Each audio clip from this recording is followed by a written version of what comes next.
Hello everyone, শুভ রথযাত্রা সকলকে। এই যে মাটির থালাটা দেখছো, এটা আমার বাপি বানিয়েছে।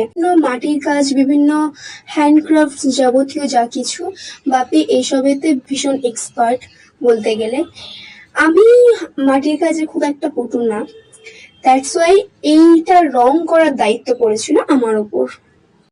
তো ফার্স্ট একটা ডিউলাক্সের হোয়াইট কালারের পেইন্ট নিয়ে আমি ফার্স্ট কোটিংটা করে নিলাম। সেটা ওই 5 মিনিটের মতো শুকিয়ে তারপর নেক্সট ওর ওপর আরেকবার ডবল কোট করে নিলাম। আমি হালকা হালকা করে চাপাচ্ছিলাম যাতে ব্যাপারটা কেমন ম্যাচ খাচ্ছে সেরকম দেখার জন্য। দেখলাম না, ঠিক আছে, বেশ খাপে খাপ হয়ে গেছে।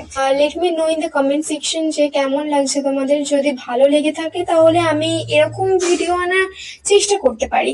ভাবিকে বলবো হ্যান ত্যান বানিয়ে দিতে, আমি তার উপর কালার করতে পারি। আজকের জন্য এইটুকুই, পরের ভিডিওতে আমি বাকিটা দেবো। ওকে, বাই।